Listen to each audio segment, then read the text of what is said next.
Welcome students. आज class 11th के एक टॉपिक के साथ हम लोग आए हैं रिलेशन एंड फंक्शन।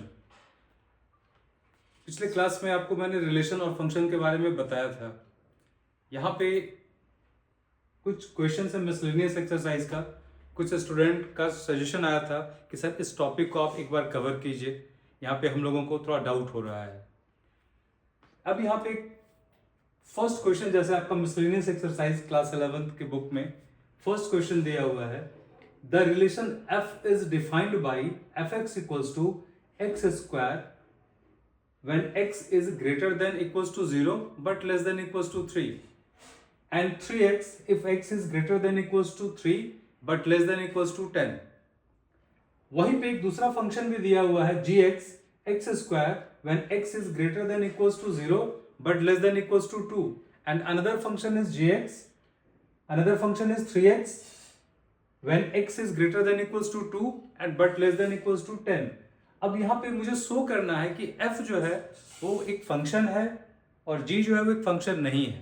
तो आइए देखते हैं कि कैसे इसको हम लोग सॉल्व कर सकते हैं। यहाँ पे एक वैल्यू आपके पास दी हुई है fx की, x square when x is less than equal greater than equals to 0। तो यहाँ पे हम एक एक करके वैल्यू सब्स्टिट्यूट करेंगे। when x 0, what is y? Also 0। when x is 1, what is y? 1। when x is 2, what is y? 4। x is 3, what is y? 9। और वहां पे एक दूसरा फंक्शन हमारे पास और है g fx 3x भी है। इस बार यहाँ पे फंक्शन जो हमारा है 3x है। जब x का रेंज है, x का जो रेंज हमारा है x is greater than equals to 3 but less than equals to 10। यहां पे जब आप वैल्यू रिप्लेस करेंगे तो x जब आप यहां पे 3 रखेंगे तो y 9, x 4, y 16, x जब 4 रखेंगे तो y 12। एक्चुअली जो फंक्शन है 3x है। x जब आप 5 रखेंगे तो y 15।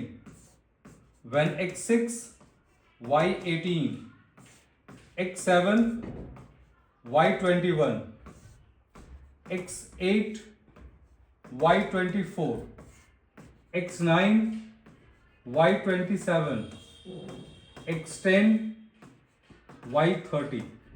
अब आप यहां पे देखें कि x का जो भी वैल्यू है, यानी प्रत्येक एक एलिमेंट का एक सेम इमेज बन रहा है, एक डिफरेंट इमेज बन रहा है। तो ये कह सकते हैं कि ये जो फंक्शन f जो है वो हमारा एक फंक्शन है, fx जो है हमारा एक फंक्शन है। अब सिमिलरली यहां से हमने देखा कि प्रत्येक एक एलिमेंट का एक यूनिक इमेज बन रहा है और इसमें कंटिन्यूअस है कि f जब हमने 3 लिया तो y 9 था, दूसरे फंक्शन में भी जब x हमारा 3 है तो y 9 है। It means fx is a function. अब हम लोग फंक्शन gx देखते हैं।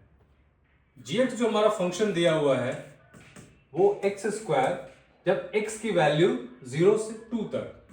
अब हम यहाँ पे x जब 0 रखेंगे y 0 हो गया, x जब 1 रखेंगे तो y 1 हो गया, x जब 2 रखेंगे तो y हमारा 4 हो गया। इसी में एक फंक्शन gx हमारा दिया हुआ है, gx जो है वो 3x हो जाता है जब x का वैल्यू जो है x is greater than equals to 2 but less than equals to 10। अब हम यहां पे फिर वैल्यू एक एक वैल्यू रिप्लेस करेंगे।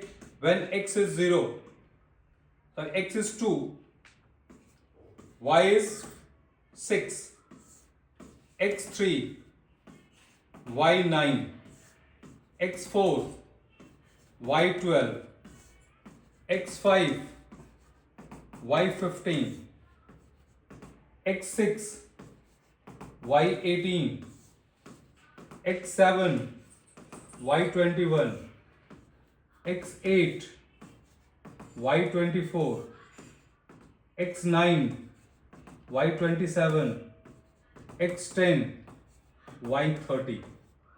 अब इस फंक्शन में gx में देखिए, इसमें यहां पे एक वैल्यू आप देखेंगे कि जब हमारा x 2 था तो y 4, सेम फंक्शंस में x जब हमारा 2 है तो y 6 है। मीन्स हमारा जो डेफिनेशंस कहता है कि प्रत्येक इमेज का, प्रत्येक एलिमेंट का एक और सिर्फ एक इमेज होना चाहिए। बट इस फंक्शन में 2 हमारा एक ऐसा एलिमेंट है जिसका कि दो अलग अलग इमेज आ रहा है, एक बार 4 आ रहा है और एक बार 6 आ रहा है। तो इससे क्या पता चलता है? इससे पता चलता है कि g is not a function. g जो हमारा है वो फंक्शन नहीं है।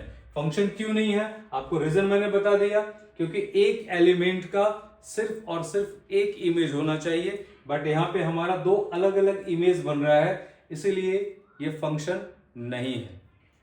अब यहां पे कॉन्सेप्ट आपको क्लियर हो गया होगा कि f क्यों फंक्शन था। क्योंकि f का जितना भी कंटिन्यूअस में आपने देखा कि x का वैल्यू जब आपने 3 पुट किया तो 9, और जब आपने दूसरे फंक्शन में 3x में 3 पुट किया तो भी x हमारा 9, यानी सेम एलिमेंट का सेम इमेज दोनों में आ रहा था। बट यहाँ पे सेम एलिमेंट का दो अलग अलग, एक ही फंक्शन में दो अलग अलग इमेज बन रहा है, तो इसीलिए यह फंक्शन नहीं है। तो शायद अब बच्चों का डाउट क्लियर हो गया होगा। अब आगे आप कुछ क्वेश्चन सॉल्व करेंगे, फिर हम लोग नेक्स्ट क्लास में मिलते हैं। Thank you.